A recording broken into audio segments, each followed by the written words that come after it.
Alô, alô, categoria bancária, bancárias e bancários, estamos aqui mais uma vez com o E Agora, este programa dedicado a debater os balanços relacionados a 2022 e as perspectivas relacionadas a 2023 dos diversos bancos que compõem a nossa base. Hoje a gente está aqui com convidados especialíssimos, eu já vou nominá-los, para debater, falar um pouquinho da Caixa, o Banco dos Brasileiros, o Banco do Povão.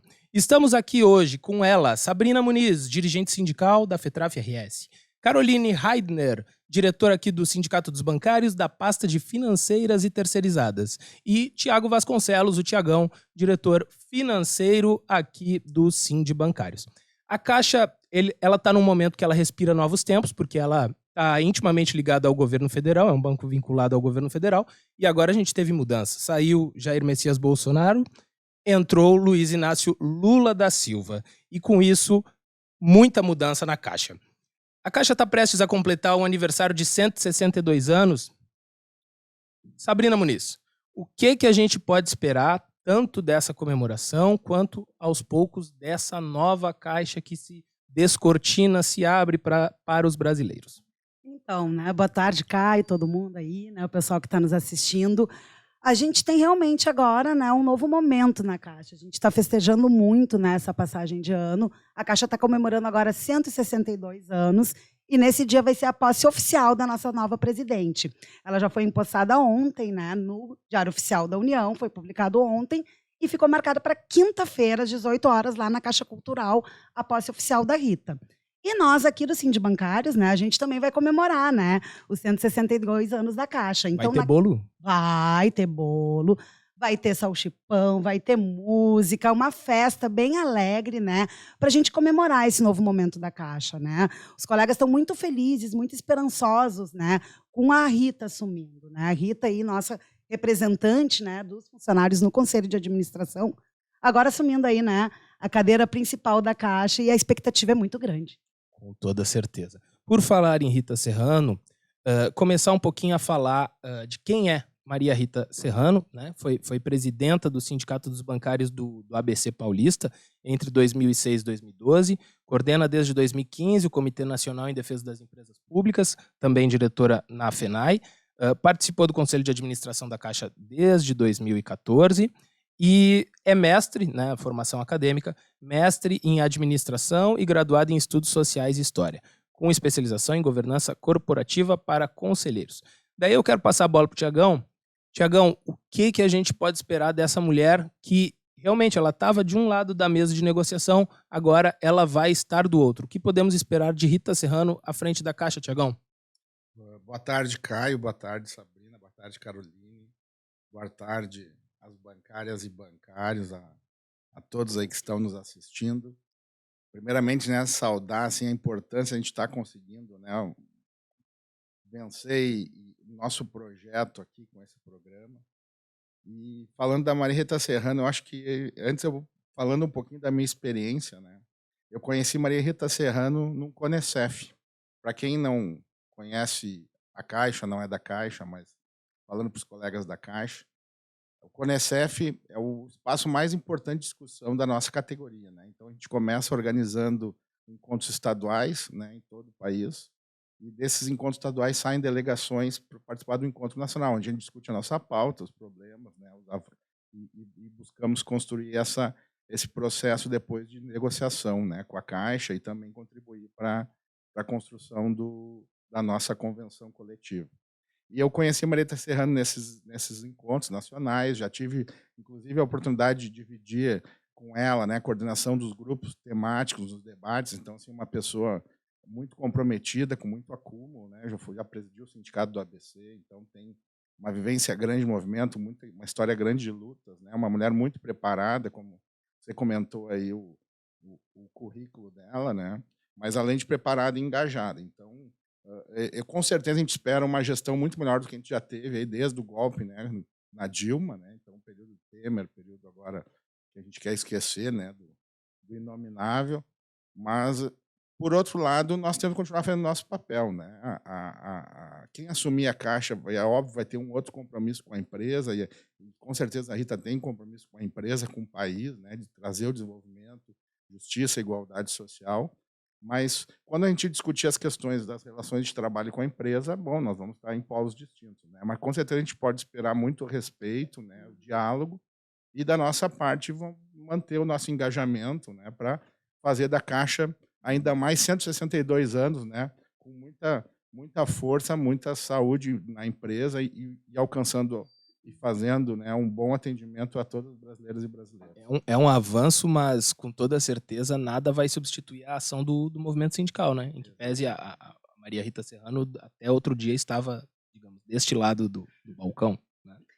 E ela prometeu levar a experiência dela, né, na defesa dos empregados para essa nova experiência, né? Então, assim, existe uma expectativa dos colegas, né, que a Rita não abandone, né, esse histórico de luta, né, que ela realmente continue lutando por melhores condições de trabalho para todos nós, né? Os colegas estão muito felizes, né? Até quando a gente passa aí pelas unidades, nas conversas de WhatsApp, a gente sente que as pessoas estão no momento dizendo assim, voltando a respirar. Tá? Essa é a sensação, assim, de pessoas dizendo, ufa, agora eu vou poder voltar a postar nas minhas redes sociais, agora eu vou poder voltar a relaxar um pouco mais. Bom, eu vou passar a bola para a Carol. Eu queria falar assim, ó, a gente tem esse documento que foi entregue, o presidente Lula ainda estava na condição de presidente eleito, ainda não havia assumido, que é esse documento chamado Uma Nova Caixa para um Novo Brasil, né? Foi entregue por representantes da Contraficute, a nossa confederação, Federação Nacional das Associações do Pessoal da Caixa Econômica Federal, a FENAI, entre outras entidades. E esse documento ele traz uma perspectiva de futuro, tanto daquilo, um diagnóstico do que é a Caixa, como está a Caixa hoje, e daquilo que se pretende para a Caixa, porque a gente sabe que a Caixa não basta para ela ser um banco como todos os outros, ela tem que também, ela tem uma função social muito importante. E eu queria te perguntar, Carol, o que esperar e o que o Brasil precisa da Caixa neste momento, nesta quadratura da história, digamos assim. Então vamos lá, boa tarde, Caio, boa tarde os colegas aqui da mesa, boa tarde quem nos acompanha nesse nosso novo formato, né, de fazer política sindical mais próximos das pessoas, ainda que virtualmente. Nós já sabíamos, primeiro vamos começar do começo, né? A eleição do presidente Lula representa nada menos do que a salvação da Caixa. A Caixa não resistiria a mais 4 anos de governo Bolsonaro e nem mesmo de algum governo de orientação neoliberal. Nós precisávamos do retorno de um governo popular para que pudéssemos reconstituir estruturalmente a Caixa. O documento que tu cita, Caio, traz esse diagnóstico e ele é preocupante. Nós tivemos uma profunda descapitalização do banco. Então, nós não estaremos, a partir aí, vamos colocar a partir de quinta-feira, dia 12, quando é a posse formal mesmo, formal, né? ou cerimonial da nova presidenta, nós não estaremos, a partir daí, recuperando a Caixa que se deixou lá em 2016, quando fomos golpeados. Voltamos, retrocedemos. É uma outra empresa.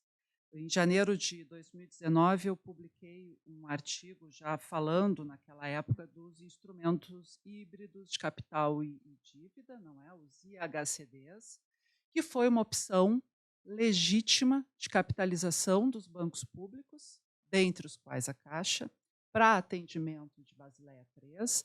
E esse formato de capitalização ele foi sistematicamente atacado, tanto do ponto de vista técnico e operacional, vamos dizer assim, mas, sobretudo, do ponto de vista político, quando se fez uma narrativa muito equivocada e de muita má-fé de que a Caixa teria uma dívida com a União, o que não se constitui, apesar do nome técnico ser instrumentos híbridos de capital e dívida. Narrativas distorcidas no governo Bolsonaro. Quem não poderia acredito. imaginar? É raro, mas acontecia muito. É raro, mas acontecia muito. Então, esse documento nos traz algumas questões muito preocupantes, sobretudo assim, né? Gestão de risco, o indicador de liquidez de curto prazo. Isso, porque, vê bem, na medida em que estamos no novo governo, estamos numa nova orientação de políticas sociais e econômicas, é óbvio de que a Caixa ocupa um papel central para a retomada econômica do país, passando por geração de emprego, passando por expansão de crédito, e crédito feito como se faz, não essa loucura que se operou, esse crime eleitoral que se consignado operou do no Auxílio Brasil. consignado do auxílio emergencial, né, que, dentre outras coisas, tinha inclusive um juro abusivo com os mais vulneráveis economicamente. É algo assim estarrecedor. Mas a Caixa, por conta da sua condição de capitalização nesse momento, não necessariamente está 100% para ser acionada como se gostaria. E esse é um debate que nós vamos ter que fazer com o conjunto da sociedade. Nós não podemos aceitar essas conversas tortas como as que se fez em relação aos instrumentos híbridos, que, por sinal, Pedro Guimarães, daqui a pouco a gente vai falar dele. amando de Paulo Guedes, devolveu bilhões e bilhões à União, né? Operou essa descapitalização da Caixa. Mas tivemos assim, já na feliz noite do dia 30 de novembro de 2022, no comício da vitória lá na Paulista, o presidente Lula cita a Caixa especificamente. Então, temos essa expectativa da centralidade da Caixa, 100% pública, como instrumento financeiro. E ele já falou Estado. que ele não foi eleito para vender patrimônio, né? Exatamente. Então, esse temor, pelo menos, já se afasta. Exatamente. Agora, em contrapartida, obviamente, vamos desenvolver o tema ao longo do programa, não vou aqui monopolizar a fala, mas queremos, em contrapartida, respeito e valorização dos empregados. Nós estamos com as nossas pautas congeladas, sequestradas, praticamente, desde o golpe de 2016. E, sobretudo, após a pandemia, né, eu acho que esse país já entendia a importância da Caixa. É importante que se diga que há uma dívida moral com os empregados da Caixa pelo trabalho que fizeram durante a pandemia. Pois é. Sabrina, que foi a atuação dos bancários da Caixa? Olha, acho que de repente a gente pode usar a palavra heróico, talvez seja legal. Em relação a pagamento de benefícios sociais, no momento que estava mais difícil, mais crítica a situação, o povão demitido do emprego, sem emprego, procurando a Caixa e os bancários se expondo ao risco, né, de contato com tanta gente para garantir o pão na mesa do trabalhador. Bom, exatamente, Caio. Foi um momento muito extremo, né, para todos os nossos colegas. O bom é que o colega da Caixa já tem, né, na sua essência, já está preparado para quando o Brasil precisa, a Caixa responde, né? O colega da Caixa responde. Então, isso é uma coisa que nos deixa assim, muito orgulhosos, né, de ver a Caixa. Sempre que o Brasil mais precisa, a Caixa está ali, junto, né, da população, junto das pessoas que estão precisando da gente. Mas quando a gente fala nessa questão aí do auxílio, né, até retomando um pouco ali também do que a Carol estava nos trazendo, da questão do consignado do Auxílio Brasil, né, do benefício de prestação continuada, porque isso foi um crime eleitoral dentro da Caixa, né, gente? Não, isso aí está posto, né? Foram 9,5 bilhões de reais liberados nesse consignado às vésperas da eleição, né?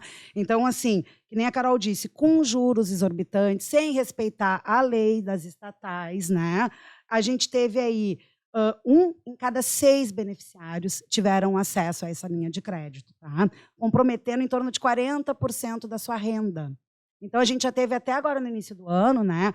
O secretário do Tesouro disse que a Caixa pode ter que arcar, sim, com os prejuízos, né? Se começar a ter inadimplência, que é uma expectativa que se tem uma inadimplência alta, daqui a pouco pode ter um perdão dessas dívidas e a Caixa ter que arcar com isso. Então, a gente tem, que nem a Carol disse, uma situação que eu posso caracterizar até como um rastro de destruição dentro da Caixa, né? A gente tem esse problema de liquidez de curto prazo que está em nível crítico, tá? Pode afetar muito em breve negócios da Caixa, né? essa questão dos lucros, tá? Nos últimos anos, nos 3 últimos exercícios, de 40% a 50% do lucro de ativos, né? Venda de ativos, que são questões não recorrentes, né, Carol? Então, assim, até a parte de TI da Caixa a gente vê que está sucateada. Então, a gente vê nesses relatórios, nesses documentos, realmente a gente também tem muita esperança, que nem a Carol, né, comentou que o Lula falou já no discurso ali da vitória, falou no discurso da posse, nos discursos da posse. Então, o Lula vem trazendo muito a presença da Caixa como indutora mesmo para o desenvolvimento do Brasil. Feliz em ouvir ele falar, por exemplo, do PAC, né, o Programa de Aceleração de Crescimento, né, do Desenvolvimento.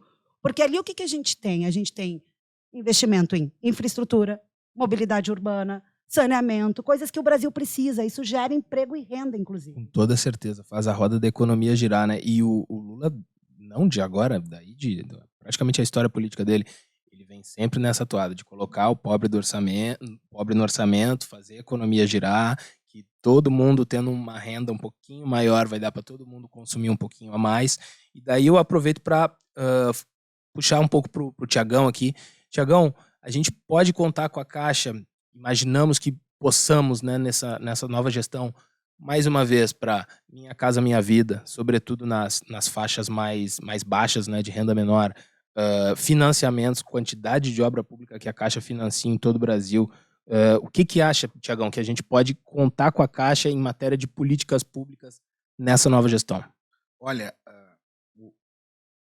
a gente, olhando agora para alguns dias atrás, aí, dia 8 de janeiro, né, nós vamos ter que fazer na Caixa o que foi feito e está sendo feito no Palácio do Planalto, no prédio do Supremo e no Congresso Nacional. A gente vai ter que chegar, entrar, fazer perícia, juntar os cacos, ver o que a gente pode recolocar no lugar, reconstruir muita coisa, né? A gente conversa, nas conversas que a gente tem tido aí desde a eleição do governo Lula, sobre a questão da Caixa, né? E é unânime. Não, nós temos que reconstruir a empresa. Por que isso? Porque todos sabem, quem vive a Caixa sabe que a Caixa foi desmontada. Ela foi desmontada num propósito óbvio de sucateamento, de preparação para a venda, né? E, então, diversos setores assim que foram... A reestruturação não serviu para melhorar, pelo contrário, ela foi apenas para fazer número, para fazer maquiar um resultado, né, que o antigo presidente, né, tanto se gabava, né, mas a gente sabe que eram resultados que eram superficiais, né, eles não eram consistentes, não garantia a saúde da empresa, né? Então acho que o primeiro passo é isso, é reestruturar, reconstruir a empresa, né?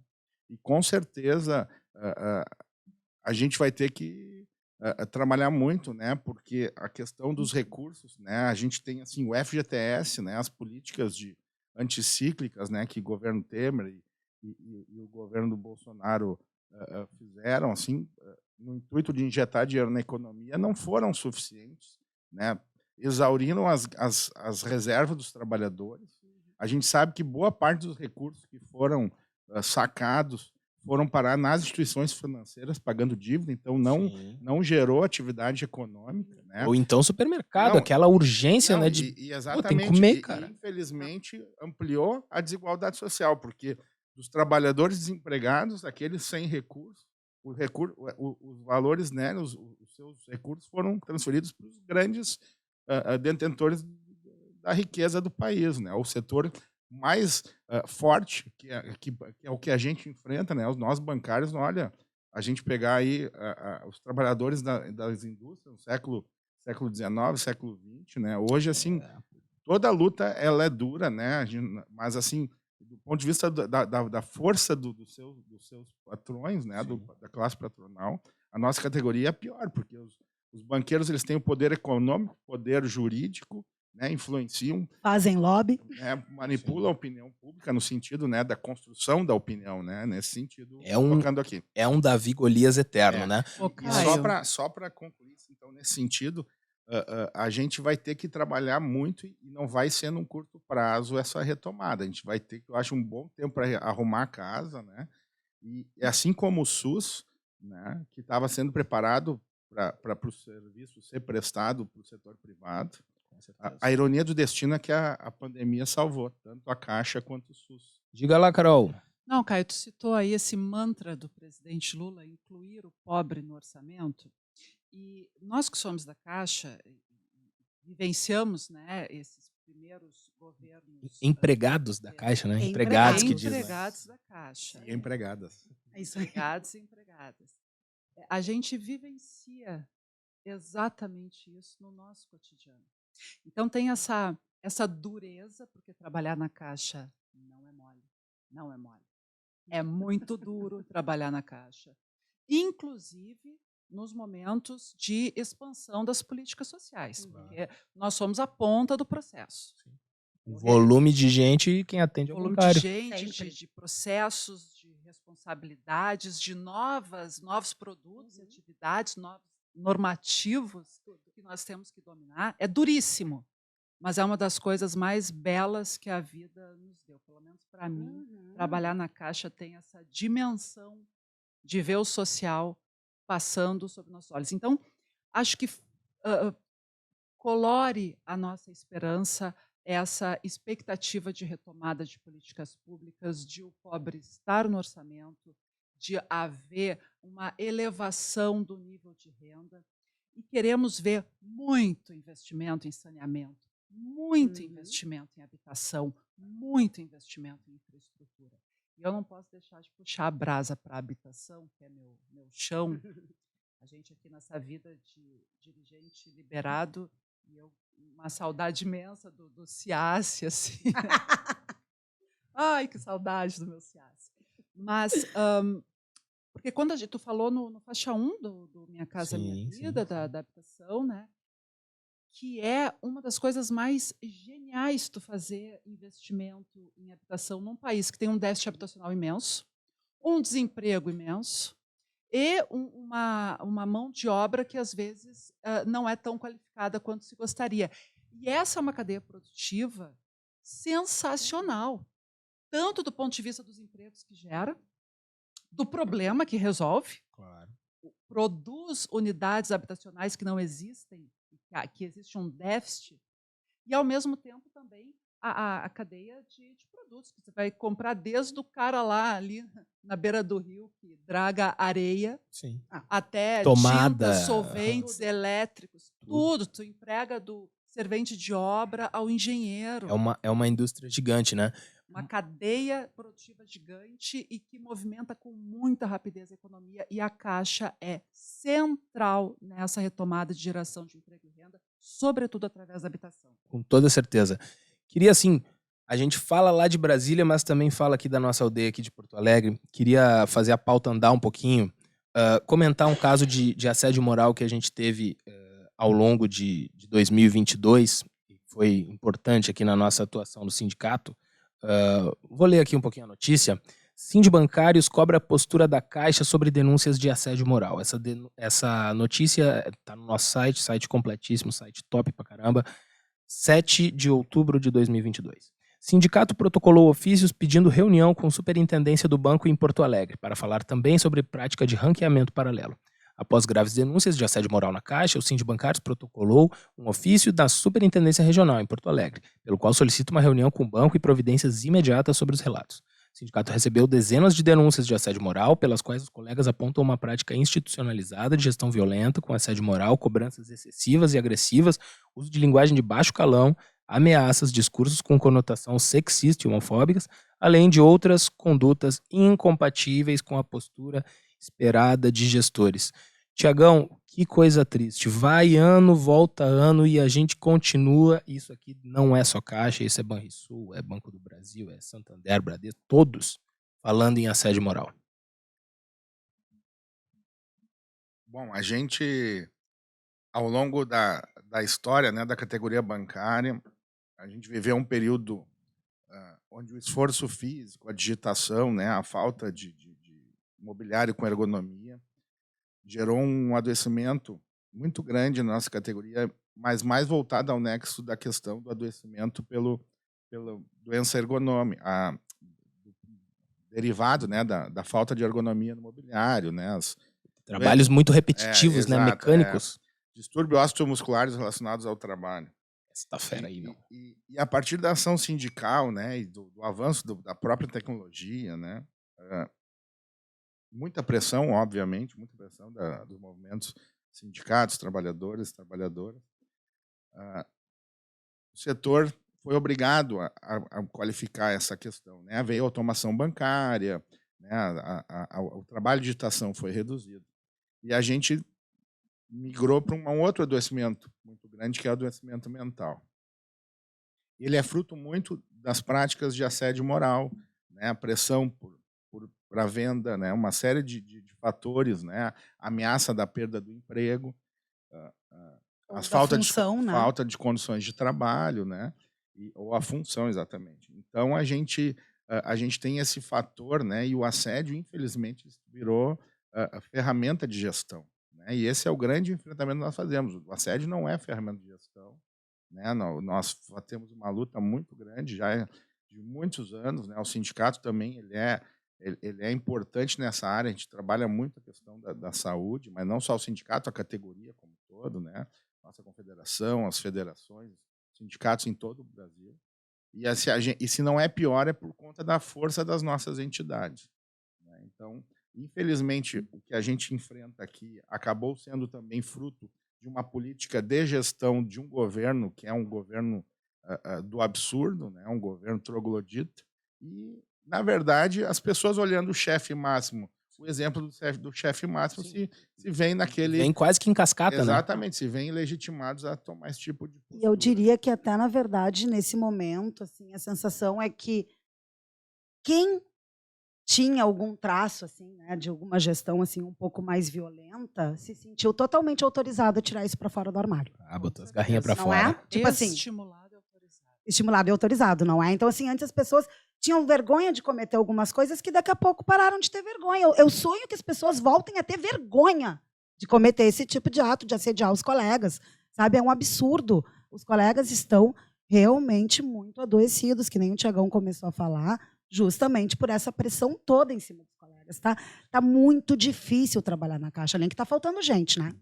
E é importante dizer, né? A gente está falando aí dos estimulados e autorizados, que quando a gente fala em assédio moral, a gente não está falando de um dia de uma pressão anormal que o gestor deu um mau jeito e gritou contigo. Não, a gente está falando de um tratamento sistemático que destrói as pessoas emocionalmente. Não é um arroubo aqui, outro... não é frescurinha, não é frescurinha. Não é mimimi. Não é um chefe esquentadinho. É alguém que rompe com a civilidade no local de trabalho e que adoece deliberadamente as pessoas com práticas violentas. Isso não pode ser admitido em nenhuma circunstância. Não é normal, né, Carol? Não é normal e chorar no banheiro. Grito não é normal. Não. Ofensa não é normal, perseguição não é normal, ameaça não é normal, né? Então, como é que a gente enfrenta o assédio? Solidariedade entre os trabalhadores e as trabalhadoras, não aceitar que façam com os outros o que não gostaria que fizesse contigo, né? E a gente sim trabalha cotidianamente na apresentação, na defesa dos trabalhadores, das trabalhadoras, e também instrumentalizando para compreender quando ocorre o assédio, enfrentar e também contar com o sindicato, denunciar os sindicatos. E a gente também está sempre pronto para a luta, né? Mas a Rita também prometeu, né, gente? No discurso que ela fez logo ali, que recebeu o convite, que a era do assédio na Caixa vai acabar, né? Então, eu entendo que nós teremos muitos esforços da Caixa para coibir esse tipo de prática, para que a gente volte, que a gente resgate um ambiente, um clima organizacional mais saudável. Porque, que nem a gente estava falando antes ali das questões sociais, tá? A gente está resgatando o quê? Um orgulho como um agente de transformação social, que era um termo que a gente usava, por exemplo, muito na Caixa e que a gente foi perdendo, né? E que a gente fazia isso com alegria, com leveza, sempre com muita dificuldade, que nem a Carol falou, com a dureza, mas tinha aquele sentimento de vamos juntos superar, né? Vamos lá, vamos construir. E agora o sentimento pensando para não desmoronar, né? A gente vê muitos colegas doentes e pessoas que nos dizem assim: eu estou trabalhando com meu atestado médico dentro da minha mochila, dentro da minha bolsa, ou guardado na minha gaveta, porque eu não me sinto à vontade para apresentar um atestado médico dizendo que eu preciso parar de trabalhar para me cuidar por alguns dias. E geralmente são 2 motivos principais que eu vejo. Daí vocês veem se tem outros. 1, medo de prejudicar sua carreira, medo de perder a função, medo de ser prejudicado. E outro, não posso deixar os meus colegas na mão. Cara, isso é muito triste, a pessoa não pode parar para se cuidar. Pois é. Daí vamos colocar um tema até que não tá aqui na pauta, mas acho que vem ao caso. Porque às vezes, quem olha de fora, quem é empregado do setor privado, acha assim, pô, os caras são concursados, meu. Como é que vai ter assédio se os caras são concursados, se eles não podem ser demitidos, ou é muito difícil ser demitido? Como é que acontece o assédio no setor público, né? Sem essa possibilidade tão iminente de rua? Alguém quer falar? Eu posso. Bom, uma forma, por exemplo, é mandar para lugares muito longe, tira a função, desloca, faz transferência, né? Algumas pessoas até já dizem assim, tu não ter os instrumentos efetivos para tu poder trabalhar, depois tu ser cobrado por isso, né? Então, assim, as formas de cometer assédio dentro da Caixa, elas também existem, né? Então, assim, as pessoas elas são muito pressionadas a realizar resultados e muitas vezes as regras mudam no meio do jogo. Outra coisa que a gente vê agora, por exemplo, que daí é fazendo um link com assuntos de antes, tá? Que a gente vê, por exemplo, os colegas serem pressionados muito a efetivar vendas e vendas para essas subsidiárias, para essas empresas aí, para a seguridade, né, capitalização, que não vão trazer um resultado direto para a Caixa, mas sim para essas empresas de capital aberto, né? E fazendo pressão para que os colegas, né, priorizem esse tipo de atendimento também, né? Isso é uma realidade comum, todo mundo tá sentindo. Mas o que a gente vê também? Que 42% dos colegas, numa pesquisa que a gente teve, tá, no ano passado, aí, que a FENAI divulgou, já disseram que adoeceram por conta do trabalho. Isso também é um sintoma, né, gente, do quanto que os colegas estão pressionados. E do geral dessas pessoas que responderam, 65% conhecem alguém que já teve que se afastar do trabalho por doença relacionada ao trabalho, ou seja, por ter adoecido ao trabalho. E aquilo que o Tiagão falou antes, 65% desses colegas que responderam disseram que fazem tratamento psiquiátrico ou psicológico. 40% diz que sofre de depressão, 16% de síndrome do pânico, 11% de estresse e 7% de burnout. Eu acho que isso é um quadro que mostra bem, né, o resultado desse tipo de gestão. A figura do bancário surtado, que até tem uma página de memes, ela infelizmente é real um pouquinho. É real, né? É real. E a Caixa criou até um programa, tá, para atendimento de urgência para bancário que surtar em local de trabalho. Os gestores receberam uma linha específica, um número de WhatsApp, para caso um bancário surte na sua agência, ligue, né, acione esse número. Gente, isso mostra que a coisa está terrível, né? O número do pânico. Eu queria fazer a pauta andar mais um pouquinho para falar um pouco desse ambiente que é tão adoecedor e falar um pouco, como a gente disse já na abertura do programa, né, um programa de balanços e perspectivas. Então, falando desse balanço do 2022 na Caixa, é impossível a gente não falar dos casos de assédio sexual protagonizados pelo ex-presidente do banco, Pedro Guimarães. Tá? O caso ele veio à tona por meio do jornalista Rodrigo Rangel, do Metrópolis, né, que é um veículo lá do Distrito Federal. E agora a informação mais recente que a gente tem, informação já de 2 de janeiro, agora poucos dias atrás, 2 de janeiro de 2023, é assédio na Caixa. Ministério Público Federal conclui investigação. O processo foi enviado há 1 mês, sob segredo, à Justiça Federal de Brasília. MPF não disse e pediu a condenação de Pedro Guimarães. O Ministério Público Federal concluiu a investigação aberta para apurar os casos de assédio envolvendo Pedro Guimarães, ex-presidente da Caixa Econômica Federal. O resultado da investigação foi submetido há cerca de 1 mês à Justiça Federal em um processo que corre sob mais alto grau de sigilo. Bom, queria saber de ti, Carol. É complicado, depois de tudo que aconteceu, daqui a pouquinho a gente cita algumas das frases aí do Pedro Guimarães, o teor do que ele fazia, depois de tudo isso não acabar em cadeia ou, no mínimo, uma punição severa, não é mesmo? Pois é, mas eu acho que a gente não perdeu essa esperança, essa expectativa ainda, né? Porque, veja, quando vieram as denúncias à tona, elas são muito coincidentes entre si. Nós sabemos, não é, que que as pessoas não brincam com esse tipo de questão. Assédio sexual é crime. Artigo 216-A do Código Penal. Pedro Guimarães, em se comprovando as denúncias, tem que ir preso. E eu acho que é importante o sigilo com que está se tratando o caso, no sentido de chegar lá, de não se conduzir um processo fazendo água pelo caminho. Eu acho que nós temos, sim, uma perspectiva positiva a esse respeito. Ele virou um caso icônico, porque extrapolou já, desde o primeiro momento, extrapolou os muros da Caixa, foi uma comoção em todo o país.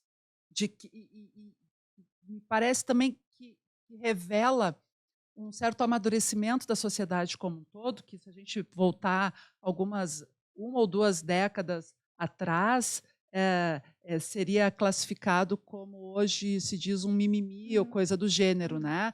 E também a saia, será que não era curta? Não teve essa conversa. Culpabilizar a vítima, né, Carol? Não teve essa conversa. Graças a Deus o mundo também evoluiu um pouquinho, né? O país inteiro se escandalizou com a postura do presidente da Caixa. Isso é muito positivo. E isso é dar exemplo. E lembrar que ele não se limitou a cometer o crime de assédio sexual. Ele, sobretudo, o fez ao mesmo tempo em que comprometia os canais de apuração, de denúncia e de auditoria. E o que a gente passa hoje em todo o país, nós dizíamos, né, do quanto esse tipo de gestão reflete em maus gestores e os encoraja, e o Tiago estava falando aqui do caso que nós estamos conduzindo aqui no sindicato, e conjuntamente com a Cored, levamos para a Cored, estamos acompanhando, encaminhamos para o Ministério Público do Trabalho, onde também, tanto na Cored, tanto no Ministério Público do Trabalho, e também aqui no sindicato, a questão em si, os detalhes são tratados sob sigilo para não fazer água. Porque assediador, Caio Venâncio, meu jornalista preferido, assediador, a gente prova que assediou e marca na paleta. Assediador não é para assinar um terminho de ajuste de conduta cínico e mentiroso e fazer o assédio mais bem feito, mais difícil de provar. Assediador é para ser extirpado do local de trabalho. É criminoso de assediador sexual, é para ir preso. E o Pedro Guimarães, ele tinha todo um currículo já na área bancária, né? E já tinha história acho que no Santander anteriormente já. Festejado e agraciado na Macholândia. O Pedro Lobo, o Bonzão, já tinha saído, inclusive, se eu não me engano, sob um acordo lá do Santander, também por numa operação abafa de casos semelhantes. Só para ilustrar um pouquinho, talvez é muita notícia, é muita informação, de repente o pessoal esqueceu. Trazer algumas aspas da primeira matéria, aquela que desvendou, digamos, trouxe à tona esse caso do Pedro Guimarães, algumas aspas do Pedro Guimarães que foram denunciadas por essas vítimas, né? Mulher bonita é sempre escolhida para viajar. Você gosta de sauna? Toma um banho e vem aqui para a gente conversar. Vou botar aí na frente. Bem complicado, hein, Sabrina? Dá um mal-estar, gente. É uma coisa assim que nem a gente até comentou nos atos que a gente fez, né? Mulher sofre, né, na sociedade, né? Mas daí tu pensa assim, vai lá, faz um concurso, né? Passa na Caixa, acha que vai estar livre. Daí chega na Caixa o presidente fazendo isso. E eu trabalhei muito tempo, né, na área de marketing, ali na superintendência, recebendo comitivas presidenciais. E uma coisa já se notou de pronto, que era um pânico quando vinha o Pedro Guimarães. Eu não cheguei a recebê-lo, né, diretamente, mas esse pânico, porque sempre que vem alguma autoridade, né, aquelas pessoas que estão mais perto para receber, elas ficam mobilizadas, né, ficam, de certa forma, assim, mais nervosas e trabalhando em cima daquilo. Tem visita em casa. É normal, né, tá vindo o chefe, né, tô recebendo. Mas isso sempre ficava restrito, mais ali ao círculo que está recebendo. Superintendência, o marketing, ali, aquelas pessoas que estão envolvidas diretamente. Não era algo que respingava para todo mundo. Era algo ali, não, vamos só cuidar. Com o Pedro era um pânico, tanto é que as pessoas já faziam boletim de ocorrência se perdiam o crachá. Porque se ele chegasse e te visse sem crachá e perguntasse, cadê teu crachá? E tu tivesse perdido, ele te perguntar em seguida, cadê o boletim de ocorrência? Isso aconteceu. E aqui em Porto Alegre ainda teve o caso que o colega estava com o boletim no bolso e entregou o boletim para ele, né? Então, assim, não podia usar vermelho, né? A estrela de Natal foi abolida, né, na Caixa, porque não podia ter estrela de Natal, porque lembraria o símbolo do PT. Mas, então, existia um pânico muito grande, né, ao redor da figura do Pedro Guimarães como nosso gestor na Caixa. E esse clima ele foi se incrustando na empresa, sabe? Foi ficando arraigado. Então, assim, realmente, aquilo que a gente comentou antes, a gente está sentindo agora que os colegas estão numa expectativa de alívio mesmo, sabe? Um momento de alívio. Uma expectativa de vou poder trabalhar com mais tranquilidade, vou poder desempenhar o meu papel como empregado da Caixa, né, como agente de transformação social, sem ter aquele medo de perder a função por qualquer coisa, né? Porque ainda tinha isso. Às vezes a pessoa podia não ter feito nada de errado, mas se fosse algo que desagradasse ao rei, né, porque era assim como o Pedro Guimarães se comportava dentro da Caixa, a pessoa perderia a função, sem nem conversar antes. Teve um caso emblemático no início de uma placa de inauguração, né, que foi feita e que estava ali o nome do presidente da Caixa à época da liberação de recursos. Não estava o nome do Pedro, né? Chegou lá nos ouvidos de Brasília, todas as pessoas perderam a função. E só alguns conseguiram recuperar, né? Então, assim, é um clima muito pesado, é muito difícil para os colegas trabalharem assim. A expectativa agora é de mudança. Não, e à luz das denúncias, né? Ele se mostra uma pessoa totalmente desqualificada, né? E assim, diversos crimes, má gestão, quer dizer assim, essas denúncias nos comentários, né? O assédio se dava. Quanto ele não gastou nessas viagens, como já premeditadamente para ser o espaço, digamos, do bote, dizer assim, né? Desculpa a expressão, mas que é a oportunidade que ele vinha de quê? De no hotel tentar assediar, né? Tentar fazer ameaças ou promessas, né? De crescimento na carreira a partir né? De uma situação de absurda, assim, de violência extrema, né? Então, assim, infelizmente, assim, é lamentável, né? É uma vergonha para o país, assim, é uma cicatriz que fica na empresa, né? E que isso nunca aconteça mais, né? E que ele responda por todas essas denúncias, né? E que nunca mais apareça, né? Que se esconda em casa e nunca mais saia de casa.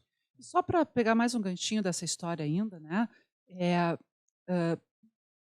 Elogiar ou saudar a coragem das colegas que denunciaram, porque não é mole denunciar uma figura que tinha a dimensão que Pedro Guimarães tinha, porque ser o presidente da Caixa já é um cargo e tanto. Mas, além de ser o presidente da Caixa, do seu queridinho do posto Ipiranga, e andar agarradinho na garupa da moto do presidente fascista, e papagaio de pirata nas era lives. o Bolsonete mor da nação. Era mesmo. De pendurado no Bolsonaro, e claramente ele tinha um projeto político eleitoral. Então, essas denúncias, além de terem nos livrado dentro da Caixa desse lixo, né? Institucionalmente falando, um lixo, livrou o país também. As colegas precisam ser... na época, nós dizíamos da importância de acolhê-las, de respeitá-las, mas também de darmos vivas a coragem que tiveram, apesar de todo o seu sofrimento, de toda a violência pela qual passaram. Mas essas vítimas, na prática, se transformaram em heroínas da nação. Sim. Porque muita gente se elegeu aí, ainda neste ano, na esteira do fascismo, do bolsonarismo. Pedro Guimarães poderia ter sido um deles. É um a menos para estar aí repercutindo essa política nefasta do ex-governo. E agora, pessoal, para a gente ir encerrando, colocando o último tema desse nosso primeiro bloco aqui, com esses nossos convidados para lá de especiais, Tiago Vasconcelos, Caroline Heidner, Sabrina Muniz. Queria falar um pouquinho, a Sabrina já falou um pouco dessa pesquisa relacionada a adoecimento na Caixa, questão de saúde dentro do banco, né, que está intimamente relacionada a todo esse ambiente que a gente vem falando aqui, que é uma notícia de junho ainda, junho de 2022, também está lá no nosso site, uma pesquisa da FENAI, que aponta que 42% dos entrevistados já adoeceram devido ao trabalho na Caixa. O estudo foi apresentado na mesa de saúde durante o primeiro dia do 38º CONECEF, né? Isso daí está tudo muito relacionado à pressão pelo cumprimento de metas, assédio moral, sobrecarga de trabalho, entre outros fenômenos. Daí eu queria passar para ti, Tiagão, para que tu comentasse um pouco a expectativa do que pode mudar agora nessa gestão, para a gente reduzir os adoecimentos e em relação ao Conselho de Saúde da Caixa, a importância disso. Não, o que a gente espera são mudanças, né, na gestão na área de pessoas, né? Quer dizer, a área de pessoas da Caixa foi desmontada, né? Foi, para dizer o mínimo, né? Para dizer o óbvio. Então, a partir daí é exatamente um processo, né, de retomada da valorização dos empregados e das empregadas da Caixa, né? E políticas de saúde, assim, tanto a saúde no trabalho, né, mas também essa questão das condições de trabalho. Isso também passa por concurso público, né? A gente está com déficit de pessoal, né? A Caixa precisa, e para essa retomada também do papel da Caixa no desenvolvimento do país, precisa ter estrutura, né? E essa estrutura ela tem que ser interna, né? Tem que se valorizar. A Caroline comentava da questão da habitação, eu também tive essa honra de trabalhar na habitação, e não tem coisa melhor assim que realizar que tu ver uma família conseguir a casa própria, tu participar da assinatura da compra da casa própria. Então isso é muito importante e precisa ter gente, né? Infelizmente o pior estrago que se fez foi com a cultura organizacional. Esses últimos 2 governos aí, Bolsonaro e Temer, fizeram de tudo para acabar com a cultura organizacional, para acabar com a memória da empresa. E esse é o grande desafio, é reconstruirmos a cultura da empresa, né, de solidariedade, do papel social, né, que é mais importante cumprir um papel social do que vender um cartão de crédito, do que vender um seguro com venda casada. Sim, né? Sim. E em questão do saúde caixa, isso é uma conquista importante, né, que nós temos que ter esse espaço, né, de acompanhamento, exatamente para que a gestão do plano seja uma gestão, né, que é um plano autogerido, para que ele atenda, né, ele tenha equilíbrio, mas que ele também atenda a necessidade, né, dos empregados, das empregadas e de todos os assistidos do plano, né? Com certeza. Então, gurias, já tivemos logo mais concurso do Banrisul, já tem previsão, concurso do Banco do Brasil e a Caixa. Eu estou ansiosa por um edital chamando um concurso. Nós estamos aí na faixa de 84 mil empregados e um quebrado, Isso né? aí, não bate 85 ainda. Não bate 85. Não. E já tivemos ali com 104 mil. Sim, passamos dos 100 mil. Né? Olha, percentualmente, que redução drástica, né? E com todos os desafios que estão colocados aí, precisamos de concurso público, precisamos de contratação e precisamos que o próximo concurso da Caixa não venha prevendo a retirada, ou não é nem retirada, né? A não concessão de direitos. Como aconteceu no último, em que as pessoas não tinham direito ao saúde caixa, aí por acordo coletivo, depois de muita luta, colocou para dentro peronomútil, porque não leva para aposentadoria. Vê bem, o Caio está destacando aqui para a gente a pesquisa da FENAI, 42% dos empregados adoecem por conta do trabalho. E aí nós temos um plano de saúde, de autogestão, que tem problemas e a gente precisa, neste período agora, avançar. Eu sei que o Caio já está querendo encerrar, mas, no mínimo, citar o teto estatutário no custeio do nosso plano de saúde. Essa é uma questão que precisa ser abordada nessa gestão. E nós precisamos também falar, não só no âmbito da Caixa, mas da Caixa, do Banco do Brasil, da Petrobras, dos Correios, da SEST, da Secretaria de Estatais, de Governança de Estatais. Porque a SEST sempre foi uma espécie de álibi para qualquer governo para limitar direitos dos empregados. Deu, né? Deu. cada empregado de empresa pública, sobretudo as federais, né, estaduais também, obviamente, mas sobretudo as federais, são peça fundamental nesse projeto de país que foi eleito agora. E a gente quer respeito. Exatamente. A gente quer respeito. É isso aí. Então, pessoal, esse é o E Agora. A gente encerra aqui esse primeiro bloco. Ainda tem o segundo bloco para falar da Caixa, esse banco que é o Banco do Povão brasileiro. Aqui estivemos com, mais uma vez, repassando, Thiago Vasconcelos, Caroline Heidner, Sabrina Muniz, eu aqui, Caio Venâncio, mas ninguém faz nada sozinho. Na técnica, o Super Diego Dornelles, junto hoje, o Júlio, e na nossa coordenação aqui da comunicação, a nova timoneira Aline Adolfs. A gente já volta, é VaptVupt. Alô, então, estamos de volta aqui. E agora, programa que debate os balanços de 2022 e as perspectivas de 2023 dos bancos. Hoje, como você já sabe, estamos falando da Caixa. Repare, mudou aqui o elenco, mas os convidados continuam sendo de primeiríssima. Agora estamos aqui com ele, Guaraci Gonçalves, diretor aqui do Sindibancários de Cultura e Sustentabilidade. Com ela, Simoni Medeiros, também diretora aqui do Sindibancários, do Jurídico, diretora também da APSEF RS. E aqui ao meu lado, Jailson Prodes, diretor do Sindibancários, hoje parte da Secretaria Executiva. Bom, pessoal, a gente tem aqui diversos assuntos ainda para tratar, a pauta ainda tem muito para andar, mas primeira coisa, sendo todos aqui diretores sindicais, eu tenho que perguntar para vocês, repetir um pouco essa pauta, porque é fundamental. A gente viu uma grande mudança na Caixa, que é essa reorientação do governo federal, era a gestão Bolsonaro, agora acabou de começar a gestão Lula, o Lula 3. Que Caixa é essa que nós podemos esperar? E qual o papel do sindicato neste novo momento da Caixa? Guaraci.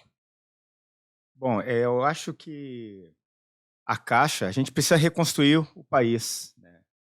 E para reconstruir o país é necessário envolver também os bancos públicos, né? Entre eles a Caixa, né? O presidente eleito Lula falou na campanha, muitas vezes na campanha, falou também, enfim, depois que foi eleito, né, que um dos objetivos principais, ou o objetivo principal, é colocar o pobre no orçamento, né? Então, a Caixa é um instrumento para realizar essas políticas sociais. Então, por isso que a gente espera que a Caixa tenha esse papel fortalecido, né, que o papel social e de desenvolvimento seja relevante, seja um papel de destaque, né? É isso que a gente espera, é isso que eu espero, né? E as entidades sindicais também esperam que ocorra durante esse governo. Essa é a nossa expectativa. Sim. E o sindicato vai ter que continuar cumprindo o seu papel, né, Jajá? E até, de repente, um novo papel, não sei. Não, claro, as coisas não acontecem caindo do céu, né? Houve todo um processo de mobilização na sociedade de enfrentamento a um governo fascista, a um governo que era contra os pobres, era um governo que discriminava mulheres, negros, indígenas. Então, o que hoje nós temos na sociedade é continuar nos mobilizando, buscando que a orientação da sociedade, né, seja para privilegiar o desenvolvimento e principalmente olhar para os pobres, olhar para os trabalhadores, olhar para as minorias que estão marginalizadas na sociedade, né? Então, nesse aspecto, é importante a participação de bancos públicos, né, no desenvolvimento social e econômico do país, porque eles são instrumentos que vão democratizar o crédito, vão democratizar o investimento, mas é importante que a gente tenha dos bancos públicos melhores condições de trabalho. Né? Com toda certeza. Nós vamos ter agora maiores compromissos com a área social, compromissos com financiamento dos programas sociais do governo federal, e essa área da Caixa Federal foi totalmente desestruturada, foi quase que extinta. Então, nós tivemos redução do número de empregados na Caixa, né? Tivemos uma queda brutal na quantidade de trabalhadores. Né? Isso faz com que menos trabalhadores tenham mais trabalho. Né? Gera adoecimento, gera lesões, gera sofrimento. Então, o papel do sindicato é fiscalizar para que, além do governo fazer com que a Caixa volte a ser um banco social, também que a Caixa volte a ser um banco que seja prazeroso para se trabalhar. Né? Então, o sindicato vai estar fiscalizando, o sindicato vai estar atento, o sindicato vai estar à frente dos movimentos, pressionando para que a Caixa tenha o seu papel social e também para que a Caixa seja um ambiente bom, um ambiente saudável para se trabalhar. Esse é o papel que a gente não abre mão. Né? Não abre mão. Nós não abrimos mão de estar aí sugerindo, pressionando, cobrando, né? E também fiscalizando as condições de trabalho.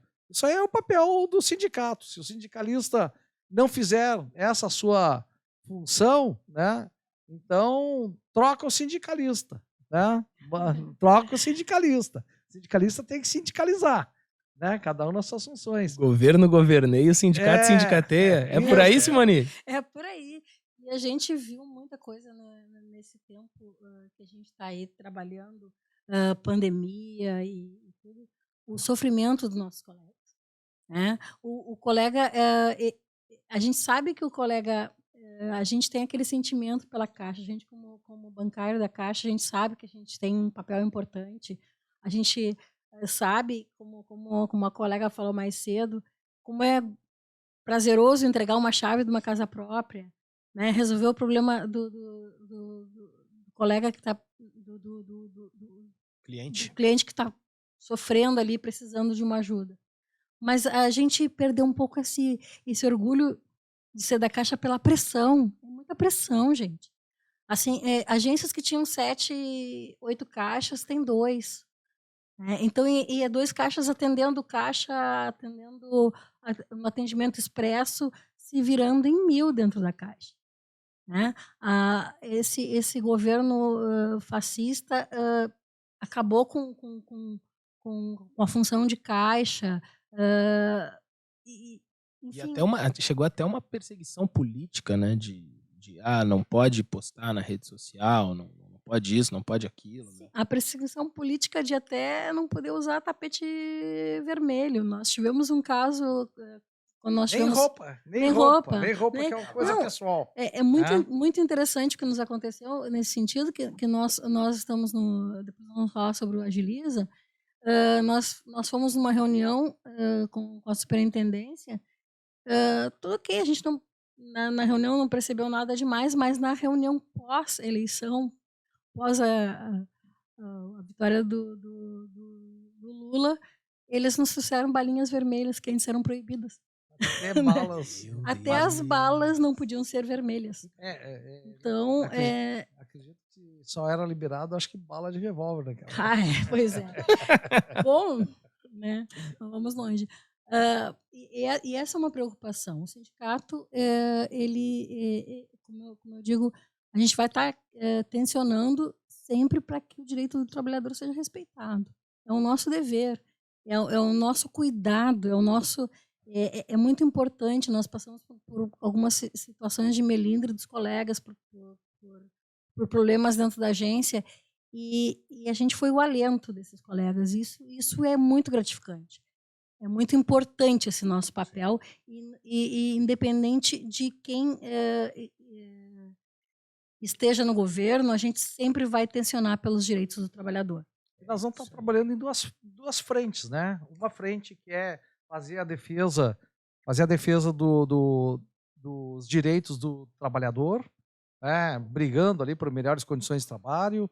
Essa é uma frente, né? Isso a gente não vai abrir mão, isso é o nosso dia a dia, né? 24 horas por dia nós vamos estar ali defendendo o trabalhador, brigando por melhores condições de trabalho. Agora tem outra frente, que essa frente estava bloqueada, né, que é a negociação, né? Nós sempre nos dispusemos a negociar com qualquer governo, não só condições de trabalho, mas também o projeto de empresa, né? Sim. Porque nós entendemos que um projeto de empresa, né, uma empresa pública como a Caixa Federal, tem que ser negociado não só com seus trabalhadores, mas tem que ser negociado com todos os segmentos da sociedade, né? É muito importante que os movimentos sociais, né, sejam recebidos na Caixa Federal. É muito importante que a Caixa Federal volte a ser reconhecida como o banco da casa própria. Tinha esse Sim. reconhecimento, mas há uns bons anos que a Caixa já não tem mais programa de habitação para baixa renda, né? Abandonou o programa de habitação para baixa renda. O do Bolsonaro, o Casa Verde e Amarela, foi fraquíssimo, né? Não, mas o recurso é pífio. Sim. Foi. E depois o programa de habitação para baixa renda, né, leva em consideração a utilização de juros subsidiados, juros menores, porque tu está trabalhando com uma população mais necessitada, uma população com necessidades, né, econômicas, com fragilidades e que uma situação mais precária, né, mais precarizada. Então, tu tem que ter programas sociais para poder que tem o objetivo de melhorar esses segmentos sociais, né?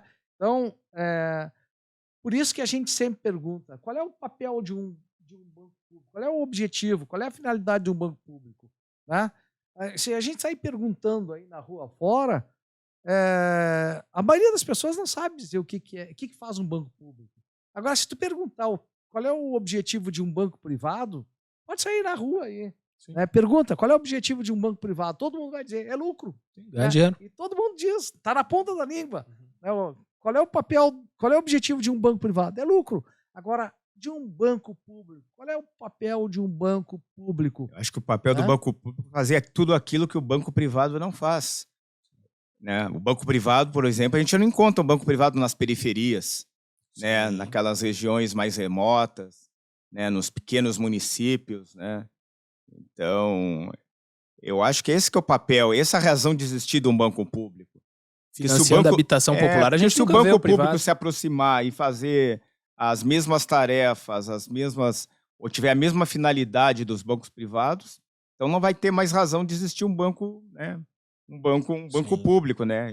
Ele tem que se diferenciar nisso, né? No atendimento aos menos favorecidos, e está naqueles lugares também nas periferias, né? Para prestar esse tipo de atendimento, né? A esse segmento da população. Olha só esse dado que essa informação que o Guará traz, né? O banco público, ele está onde o banco privado não está. Tá? Aqui no Rio Grande do Sul, nós temos 497 municípios. Né? Os bancos públicos estão exclusivamente em 248 municípios. Ou seja, tem a metade dos municípios do Rio Grande do Sul só tem banco público. Não existe banco privado na metade dos municípios do Rio Grande do Sul. Aí a gente pergunta por quê? Existe uma lei que proíbe o banco privado de entrar nesses municípios? Né? Os prefeitos não querem que os bancos privados entrem nesses municípios? Não! é porque não existe interesse dos bancos privados em trabalhar em pequenos municípios que não deem retorno imediato. Sim. Não existe interesse em banco privado em trabalhar em vilas da periferia, porque não dá retorno que eles querem, né? Então, nós temos somente bancos públicos nos pequenos municípios, nós temos somente bancos públicos nas vilas periféricas, nós temos somente banco público na Restinga, nós só temos bancos públicos Na Lomba. na Lomba do Pinheiro, nós só temos bancos públicos nas vilas mais distantes da região metropolitana de Porto Alegre, sabe? Então, essa é a diferença. O banco público, numa cidade pequena, ele é gerador de desenvolvimento social e econômico, né? Traz um retorno Vai lá. imediato e no futuro. Aqui no Rio Grande do Sul, no interior, né, na Grota, como às vezes o pessoal fala, na Grota a gente vê o Banrisul, né, vê eventualmente a Caixa também, mas né, a gente sabe que essa capilaridade de estar no município bem pequenininho, os privados às vezes ficam para trás, né? Uma dessas mudanças aqui que eu queria comentar, trazer uma notícia recente aí, 4 de janeiro, poucos dias, 4 de janeiro de 2023, do antagonista, ó, veja só. Caixa deve recriar a vice-presidência de pessoas. Ainda antes da posse, que agora, daqui a pouco já acontece essa posse, a nova presidente da Caixa Econômica Federal, Maria Rita Serrano, já articula para retomar a vice-presidência de pessoas, que foi extinta na gestão de Pedro Guimarães durante o governo de Jair Bolsonaro, do PL. A área é responsável pela gestão de recursos humanos do banco, que passou por uma crise após denúncias de assédio no último ano. O atual presidente da Federação Nacional das Associações dos Gestores da Caixa, Maírton Neves, é um dos cotados para assumir o cargo a ser recriado. A FENAG tem atuado na reestruturação da área ao passar demandas dos empregados da Caixa para a nova presidência. Guará, queria saber, assim, eu que trabalho aqui como jornalista, não sei o dia a dia do banco, qual é a importância de ser retomada uma vice-presidência de pessoas, né, para o cotidiano da Caixa?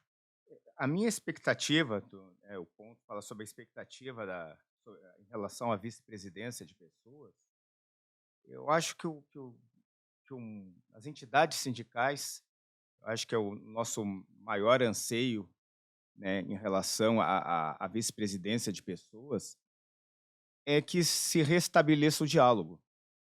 Um diálogo que a gente não teve, muitas vezes não teve, nesses últimos 4 anos, né, no período que, felizmente, a gente conseguiu deixar para trás e vamos, né, passar limpo isso tudo, né, e deixar esse momento para trás, superar todo esse momento. Mas eu acho que o principal é ter um diálogo franco, que as entidades sindicais sejam recebidas, que não se adote medidas unilaterais. Sejam recebidas e ouvidas, né? Sem medidas unilaterais, né, que impactam, né, na vida do empregado da Caixa, né, que a gente possa ser ouvido e discutir esses temas, né.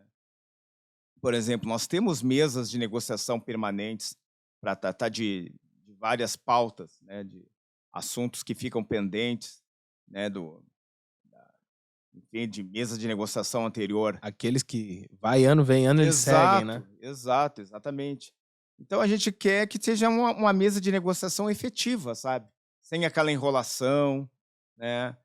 Aí tocou num ponto aí sobre o assédio moral e assédio sexual, né? Que a Caixa, no ano passado, né, foi manchete, infelizmente foi manchete em jornal, na TV, né? E assuntos que vieram à tona, que levaram até a queda, né, do presidente da Caixa, né, por conta, né, dessa questão de assédio. Então, a gente quer superar isso, né? Superar isso, ter uma gestão que valorize a diversidade, né? São aqueles aspectos. A gente quer, em síntese, uma gestão que se caracterize pelo humanismo, né? Mais humana, né? Enfim, que a gente possa avançar nessas pautas, né? Nós fazendo o nosso papel, né? Sem misturar os papéis, eles, né? A gestão, a gente entende essa separação, essa segregação de de tarefas, de funções, né? Mas tendo um diálogo que tenha, né, que a gente consiga avançar, né, nessas pautas pendentes, um diálogo franco, né, um diálogo amistoso, né? É isso que a gente espera dessa gestão. Hein, Simone, é por aí mesmo, faltou essa ausência, né, da vice-presidência de pessoas, acabou reverberando nisso, faltou conversa nesses últimos 4 anos do governo Bolsonaro na Caixa também? Com certeza, tu sabes que é a minha primeira gestão no sindicato e eu vivi o governo antes desse presidente fascista, né? Sim. Então eu tive a experiência de perto do que é ter uma gestão de pessoas de verdade, né? Governo Dilma II, Do no caso. governo Dilma II, né? Em que o empregado era valorizado em todos os sentidos. Nós tivemos um desmonte de todos os setores da Caixa, né? Hoje você entra num setor da Caixa, você não sabe a quem responde para que setor, porque eles desmobilizaram os colegas, fazendo uma reestruturação em que dentro de uma mesma sala tem colegas respondendo para diversos estados. E existiam reuniões, existia uma proximidade, existiam valores dedicados à gestão de pessoas, né? Para que o gestor reunisse os colegas, fizesse mesa de debate, até reuniões sociais. Essa verba toda foi extinta no atual governo. Então, se aproveitou a pandemia em que os colegas tiveram que obrigatoriamente ficar em casa para separar os colegas, para isolar os colegas. Então, é muito importante, eu acredito, que a gestão de pessoas, uma vice-presidente de gestão de pessoas, ela vai nos dar a possibilidade de resgatar muita coisa. E eu me assusto bastante quando eu entro para conversar com os colegas nos setores atualmente, porque faz tão pouco tempo, né? Há 4 anos atrás era tão diferente. Então a gente busca resgatar o que a gente tinha e melhorar. É aquele negócio, né? Para construir demora pra caramba, para destruir é rapidinho. E depois é o seguinte, né? É impressionante. Tu olha para uma empresa do tamanho da Caixa Federal, né? Faz o que a Caixa Federal? A Caixa Federal é uma prestadora de serviço. Ela trabalha com serviços, né? Ela trabalha com atendimento. Ela tem 85 mil empregados, né? E não tem uma vice-presidência de pessoas, né? Então, tem 85 mil empregados e não tem uma vice-presidência de pessoas. O que significa isso, sabe? Olha que eu não tenho política para o quadro de pessoal. Eu não tenho uma visão estratégica, né, de melhoria de atendimento, né, com a qualificação do ambiente de trabalho, né? Então, a empresa ela não pensa em melhorar o atendimento melhorando o ambiente de trabalho, porque ela abriu mão de ter uma vice-presidência de pessoal, entende? Então é absurdo, é quase como autoatendimento, banco de autoatendimento. E é uma loucura mesmo, se a gente pensar, 85 mil pessoas, pensa assim, 1% disso, 850 pessoas, já seria uma empresa grande. Empresas que têm 850 pessoas já tem um RH forte pra caramba, porque sabem que não dá pra deixar o barco assim à deriva, né? Uma curiosidade, na época do governo Dilma, nós tínhamos o Comitê de Reconhecimento e Valorização do empregado. Então, isso foi totalmente extinto na Caixa. Eu tive o prazer de, por 4 anos seguidos, ser representante dentro do Comitê de Reconhecimento e Valorização. E que, dentro desse comitê, a gente conseguia colocar muita coisa, né? Embora a gente saiba que nem tudo são flores, né? a gente conseguia, dentro desse comitê, colocar assuntos sérios, discutir necessidades do funcionário, problemas de saúde mental. A gente conseguia, dentro dos valores que a Caixa destinava por funcionário para o Comitê de Reconhecimento e Valorização, que era para ser usado em prol do funcionário, a gente conseguia palestras, uma série de coisas que ajudava naquele momento difícil. Tinha massagem para os colegas. Eram 15 minutos na semana, mas era aqueles 15 minutos que tu parava, saía e ficava. Então, eram várias coisas que a gente podia fazer em prol do colega, daquele trabalhador que está lá, lutando pelo bem comum da população, né? Então, eu acho que tudo isso vai ser valorizado.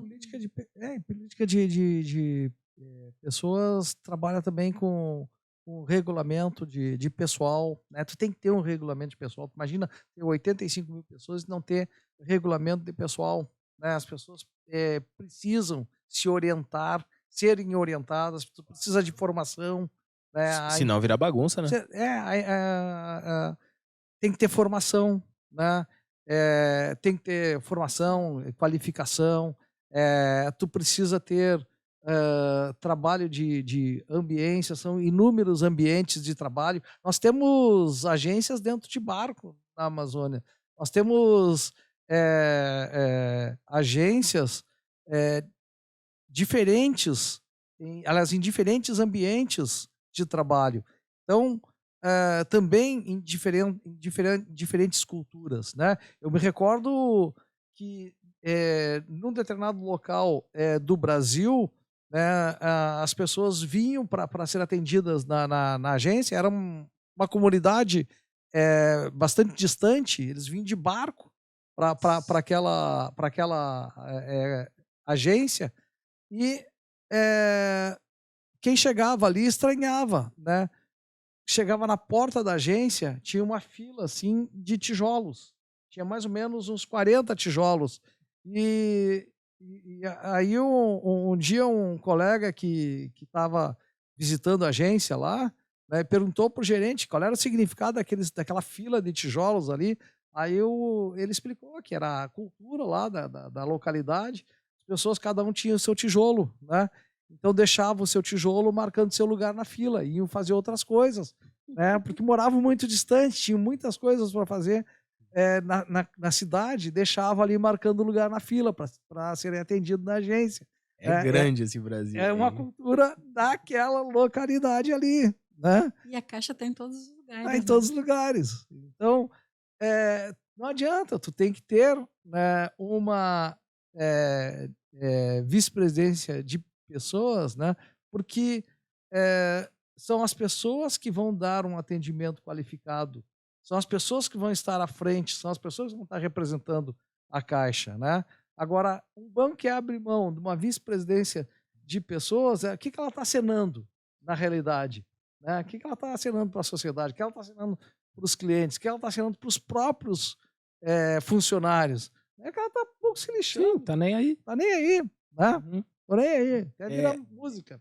É grande esse Brasil, é grande. A gente foi lá no norte, lá na Amazônia, na agência Barco, mas agora a gente volta. É sempre assim. A gente vai, mas a gente volta. Falar um pouquinho, um programa que a Caixa foi implementando ao longo de 2022 e rendeu muito aqui no sindicato, né, diferentes momentos de atuação, de mobilização contra, né, mostrando alguns dos problemas na implementação desse programa, que foi o programa Agiliza. Aqui tivemos atualizações sobre o tema ali no início de novembro, mas aqui eu vou lembrar um pouquinho da primeira matéria, que a gente registrou isso no nosso site, que ela é de 8 de julho de 2022. Sindibancários denuncia novo modelo de atendimento da Caixa que põe em risco funcionários. Além de fragilizar a segurança dos bancários, implantação do ambiente Agiliza oferece atendimento precário à população. Dirigentes dos sindibancários denunciam a implementação de novo modelo de atendimento da Caixa, com o chamado Ambiente Agiliza, que consiste em uma mesa com um funcionário e computador na sala de autoatendimento.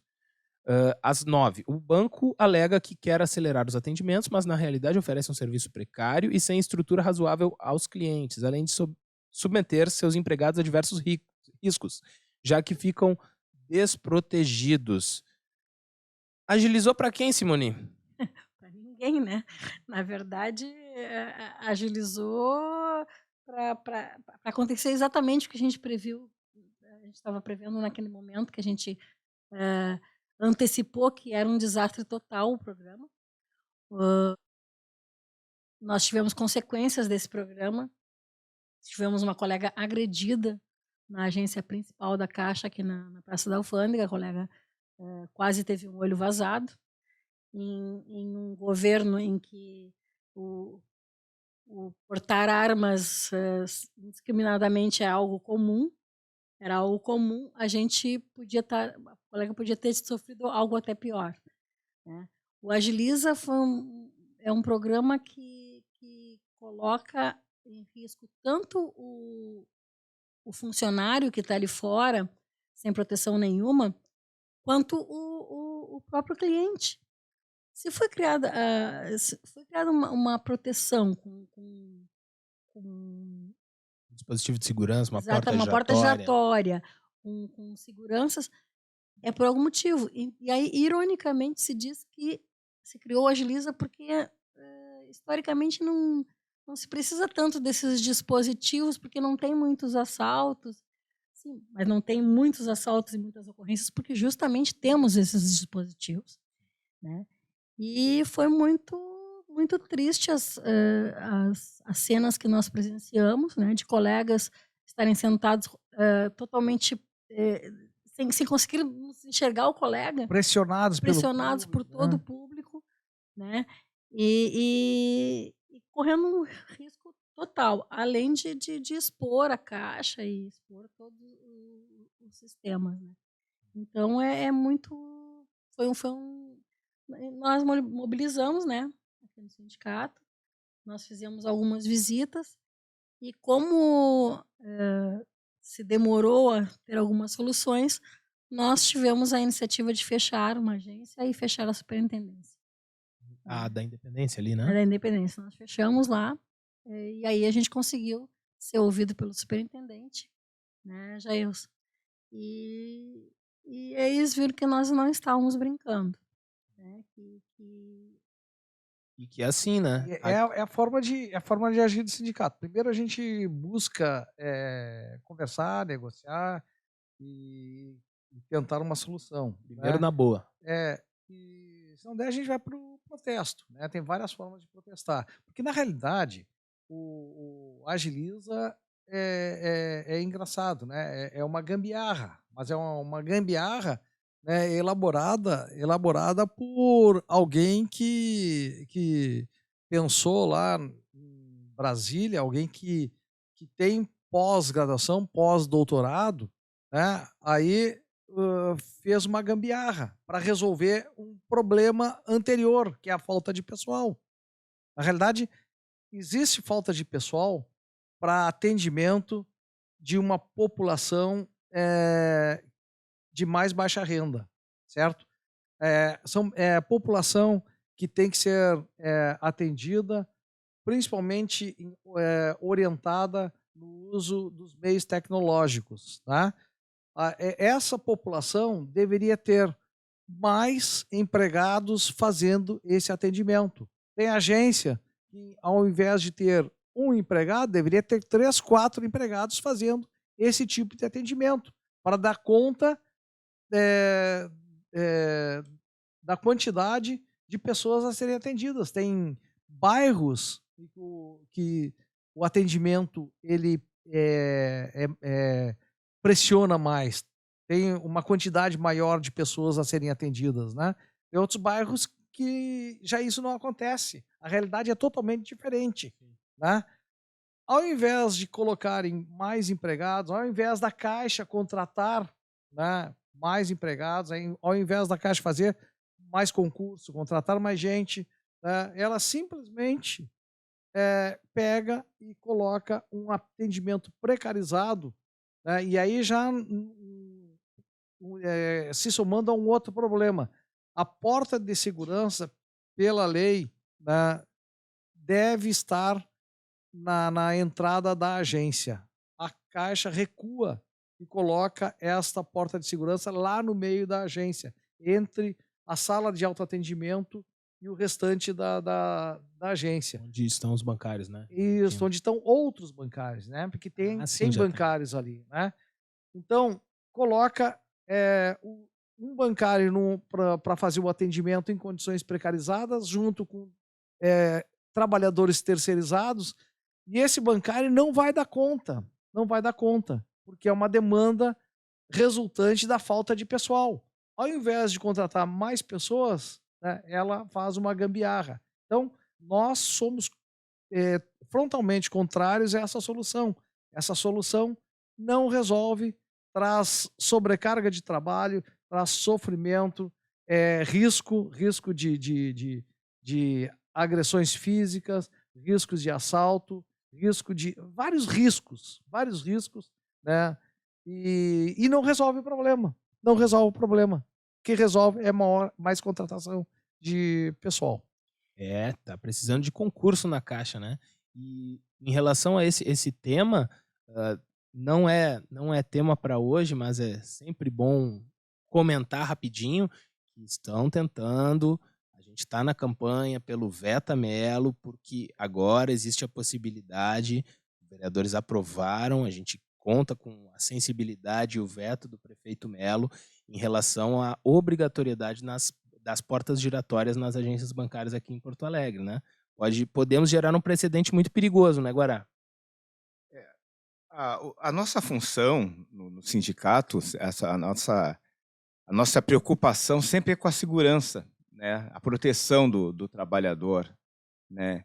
Então, qualquer medida que venha a fragilizar, né, é motivo da gente se debruçar e ter uma ação sindical no sentido de superar, né, essa condição, né?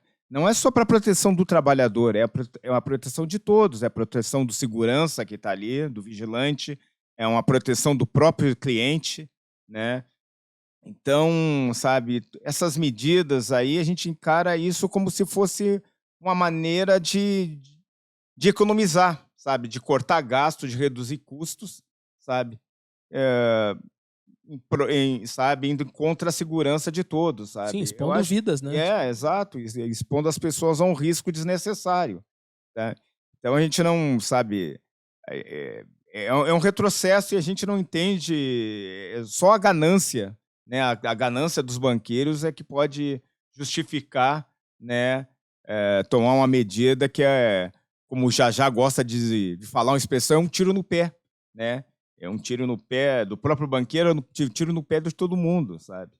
Então, é um assunto que a gente já esperava que estivesse superado, mas a gente vê que, infelizmente, essas questões são cíclicas, né?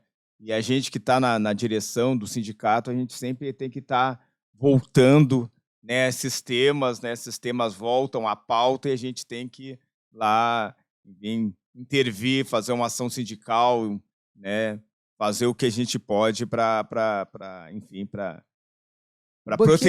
proteger o bancário e, enfim, reafirmar aquela condição anterior, né? Restabelecer uma condição anterior. O banqueiro é esperto, tá? O banqueiro é muito esperto, né? Burro ele não é. O banqueiro é esperto. O banqueiro sabe que ele é alvo, né? Se ele se deslocar, né, no centro financeiro, que o banqueiro só vive em centro financeiro e nas melhores praias do mundo. Bom, o banqueiro, se ele se deslocar lá de um lugar para outro, ele vai de helicóptero e, se andar no chão, né, vai de carro blindado, porque ele sabe que é alvo, não é verdade? Uma agência, né, a gente sabe que é alvo, né? Então tem que ter um sistema de segurança própria para um banco, uma agência bancária, não é verdade?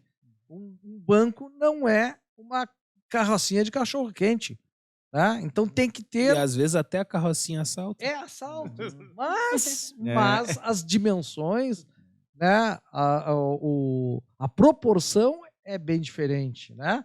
Aqui em Porto Alegre a gente teve o caso aqui, né, fizeram até um túnel, né, ali da esquina da Mauá, né, tentando atingir o cofre do Banrisul e da Caixa Federal, lembra? Uma quadrilha. Fez todo... Mesmo o pessoal lá daquele de Fortaleza, né? Que lá eles conseguiram Exato. fazer, né? Aqui Foi mais ou menos isso. Aqui deu problema, né? De engenharia ali. Mas agora imagine o seguinte: eles têm toda essa arquitetura.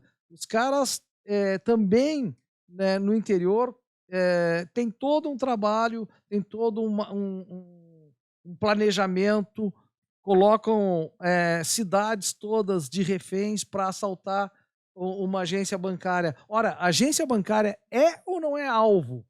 Né? É a pergunta que a gente faz para qualquer pessoa na rua, se a agência bancária é ou não é alvo de assalto. É alvo de assalto.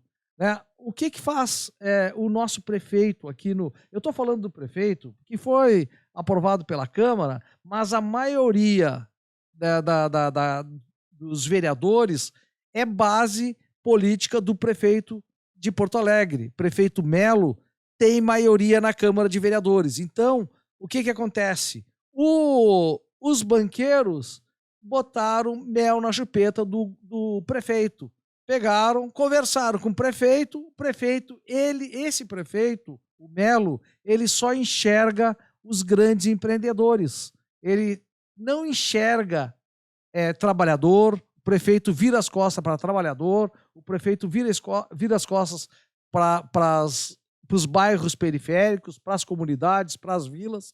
Bom, ele olhando para os interesses dos banqueiros, resolveu, né, conversar com os vereadores lá e aprovar uma lei que vai retirar as portas de segurança das agências bancárias, ou seja, colocar todo mundo em risco para o banqueiro pobrezinho, né, não gastar com segurança. Né? Ora, isso é do interesse da comunidade? Não é do interesse da comunidade, por isso que a gente está fazendo essa pressão política para o prefeito Melo vetar esse projeto, né, porque é uma indecência. Né? Isso aí. Prefeito Melo, estamos de olho no senhor e contando dessa vez com a sua sensibilidade. Assim como a gente está de olho no prefeito Melo, a gente está de olho na promoção por mérito na Caixa.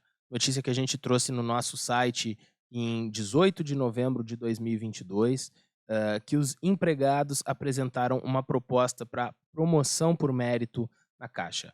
Representação dos trabalhadores pediu mais informações sobre segmentação do pagamento segundo Delta. Grupo de trabalho, GT, de promoção por mérito na Caixa, se reuniu para dar continuidade às negociações sobre o plano de cargos e salários dos empregados e empregadas da Caixa e a consequente definição dos critérios de avaliação para efeito de pagamento dos deltas do ano base 2022-2023. Esses critérios são debatidos todos os anos pelo GT, formado por representantes do banco e dos trabalhadores. O movimento sindical apresentou uma proposta para que sejam mantidos os critérios de pagamento do ano passado, com a distribuição linear de um delta para todos os elegíveis. Guará, essa é daquelas que é de todos os tempos, né? Todo ano a gente está falando disso daí. Podemos esperar algum avanço, alguma mudança, ou como é que é? Essa é mais uma das pautas recorrentes, né? Que todo ano a gente debate e sempre é muito penoso conseguir avançar, né? Enfim, nesse diálogo que a gente teve anteriormente aí com a gestão do banco. E como eu tinha falado na minha fala inicial ali, né, nossa expectativa é que agora, né, sob uma nova direção, né, a gente consiga retomar esse diálogo e discutir essas pautas, né, no outro nível, no outro patamar, né, e avançar. A gente, ali, né, tu citaste ali, para nós tem um ponto de honra ali, que é um critério básico que a gente, né, um critério que a gente não primordial, que a gente não pode abrir mão, né, que é o critério da distribuição linear de um delta, né, de no mínimo um delta para todos os elegíveis, né. a direção da Caixa aí que está saindo, né, ela sempre sempre colocou um entrave, né, nessas negociações, que era estabelecer uma cota de não elegíveis, né? Como assim, não? É como se numa avaliação, né, numa avaliação em critérios de avaliação, os 20% piores avaliados não receberiam delta nenhum. Os expurgados. Os expurgados. Ela fazia questão de ter uma cota de não promovíveis, uma cota de delta zero. Na Caixa, Entende? na Caixa eles É. o governo do Deus, da família e da tradição aí instituiu o inferno, né? Tinha o inferno na Caixa. Exatamente. Então essas pessoas, sabe, seria uma cota de não aquele conceito da meritocracia e tudo mais, né? Então teria estabelecer aquela cota de funcionários que não mereceriam nada, mereceriam zero, né? Então, para nós, isso aí é uma coisa que a gente não aceita, e por isso que a gente, né, batia pé e ainda bate pé nessa questão de ter uma distribuição linear de pelo menos um delta para todos os empregados e empregadas que forem elegíveis. Simone, que mal pergunte, o que é o tal do delta? O delta é um prêmio que aumenta o teu salário em um determinado percentual, é um valor que se incorpora no teu salário. Então, por exemplo, é um percentual, né? Então, percentual de reajuste. De reajuste. Então, é uma coisa efetiva, fica para sempre. É muito importante, né? Se tu ganha nós temos os nossos ganhos inflacionários, toda aquela coisa, e o delta é um plus. Então, tu não tem como tu escolher quem merece e quem não merece. Eu costumo dizer assim, ó, quando eu decidi, porque eu sou pelotense, tá? Eu vim para Porto Alegre, eu trabalhava na agência em Pelotas. E quando eu vim da agência para cá, eu vim para trabalhar na área meio, né? Eu disse que tem algumas ilusões que a gente tem na Caixa, sabe? A gente tem a ilusão de que quem trabalha na área meio trabalha menos. Né? Por ilusão, porque eu nunca trabalhei mais do que eu trabalhei na área meio do jurídico da Caixa aqui em Porto Alegre. É só um trabalho diferente, mas trabalha também. Outra ilusão é que no sindicato a gente tem tempo para alguma coisa. Né? Então eu aprendi que a gente não para um segundo no sindicato, a gente não consegue, às vezes é 10 horas da noite, 11 horas da noite, e a gente tem que socorrer algum colega. Mas isso é ótimo, porque eu não conseguiria viver de outra forma, porque a minha maneira de atuar é assim. Mas, enfim, como dizer que fulano ou ciclano tem que ter delta zero? Não vai receber um aumento justo no seu salário. Se todo mundo trabalha em equipe, né? Só existe o colega da agência só consegue trabalhar porque tem alguém na retaguarda fazendo alguma coisa. E o colega da retaguarda só consegue trabalhar porque também o colega da agência está dando conta de um outro lado. É um trabalho em conjunto. Todos trabalham igual. Então, todos têm o mesmo direito. Sim. E em relação a essas questões bem específicas do dia a dia do banco, tem uma aqui, a gente já encaminhando mais para o fim aqui, essa nossa grande edição do E Agora, hoje falando da Caixa, o super banco, o Banco do Povão, né, o Banco dos Brasileiros, que eu queria falar, tá pegando no Banrisul, tá pegando no BB, em todos os bancos, nos privados também, que é relacionado a teletrabalho. Na Caixa foi indicada a aprovação, né? A Comissão dos Empregados indicou a aprovação do acordo específico do teletrabalho na Caixa, mas é um tema que ainda tem muitas dúvidas e ainda tem muitas queixas, né, Jailson? Como é que tu observa que está em implementação, se está acontecendo, se não está acontecendo, do teletrabalho na Caixa? Olha, o teletrabalho já faz parte da nossa realidade, né? Veio até uma realidade que foi alterada mais bruscamente por conta da pandemia, né? Agora, nós precisamos regulamentar, nós precisamos colocar regras, né? Nós temos que ter regras, nós temos que preservar os direitos dos trabalhadores, trabalhando na empresa, no local físico da empresa ou no outro local, fora da empresa, né?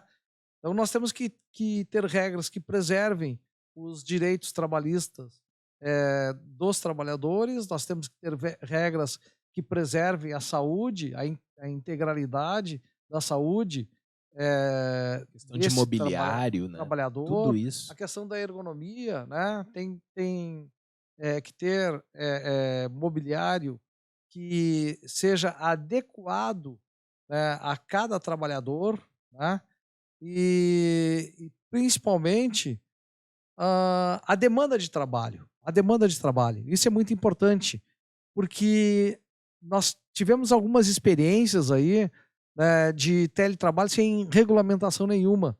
Então, era um trabalho que ficava longe dos olhos de todo mundo, né? Tu trabalhando em casa ou trabalhando em outro local, tu ficava longe da fiscalização, tanto da fiscalização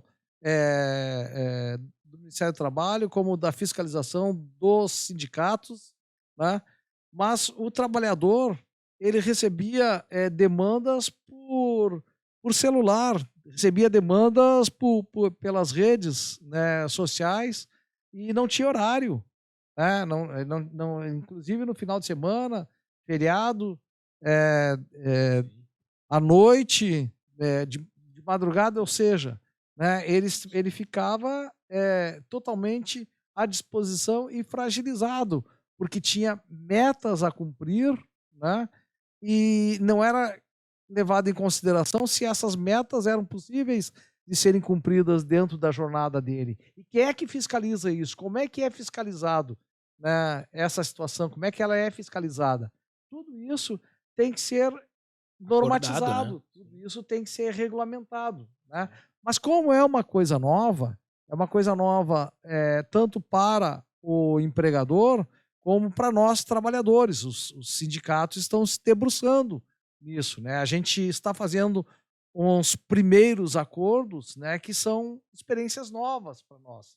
A gente vai, na medida em que vai praticando esses acordos, a gente vai vendo, algumas coisas vão dando certo, outras coisas a gente vai sentir que logo ali na frente nós teremos que alterar, né? Isso aqui não ficou muito adequado, vamos ter que melhorar a redação, né? Vamos retirar esse item, vamos incorporar outro item. Então, como é uma nova realidade no ambiente de trabalho, na dinâmica do trabalho, para nós também está sendo um desafio, para nós, sindicato, né? É um desafio. Mas, com a participação dos trabalhadores, os trabalhadores dão bastante sugestão, participam bastante.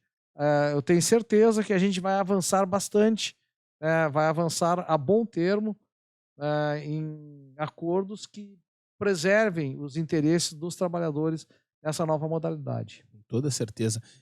Agora, para a gente já ir encaminhando o fechamento, eu queria um pouquinho a palavra da nossa diretora Simoni, que é a diretora do jurídico, porque o sindicato está sempre bem atuante, como o já comentou, né? A gente está sempre aberto a receber as denúncias dos trabalhadores, pode entrar em contato com a gente pelo WhatsApp, pelas nossas redes, em contato diretamente com os diretores, e muitas vezes isso acaba em conflitos, em ações na justiça, né, Simoni? Queria saber, assim, o que tem no momento de destaque em matéria de jurídico na Caixa, né, de processos aqui que encaminhamos e tal. Nós temos vários processos de diversas áreas dentro da Caixa, tá? Porque o direito, o direito do trabalho, ele é um bem comum, de interesse de todos, né? E aqui o sindicato, ele está muito dedicado a cuidar desse bem, tá? O nosso jurídico está sempre atento, a cada demanda que acontece. No Agiliza, a gente está lá para para acompanhar assédio moral, a gente está acompanhando todas as demandas. Mas, principalmente, nós já tivemos vários ganhos, né? Nós estamos atualmente com 22 ações coletivas ativas, tá? Movidas em face da Caixa, das quais discutimos 7ª e 8ª hora, de diversos cargos, quebra de caixa dos caixas de tesoureiros, 15 minutos de intervalo da mulher, um ganho que a gente teve. Nós beneficiamos 3.000 mulheres, né? Aliás, já queria convidar as colegas que não vieram receber o seu cheque que venham. Nós estamos ainda Din-din, né? Tem tem din-din ainda. Tem umas 300 mulheres que não vieram buscar seu cheque. Então, gente, se você saiu do estado, da cidade, da nossa área, você pode, tem todo um procedimento, é só entrar em contato com o jurídico aqui do sindicato para poder receber esses valores, mas não deixem de receber.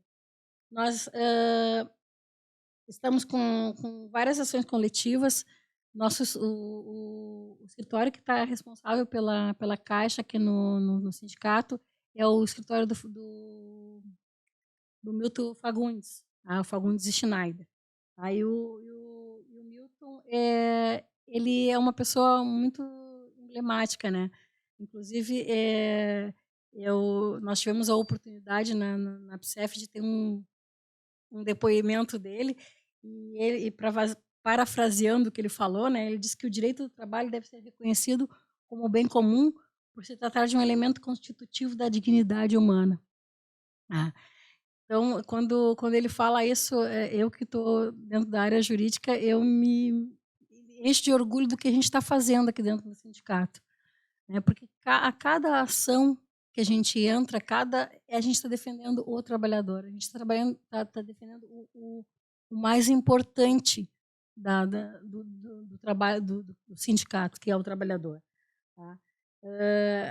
Inclusive, ele falou uma coisa que a gente, no depoimento dele, ele falou a música do Gonzaguinha, né? Aquela que ele diz que o homem não tem honra, sem a sua honra se morre. Se o homem sem seu trabalho não tem honra, sem a sua honra ele se morre, se mata.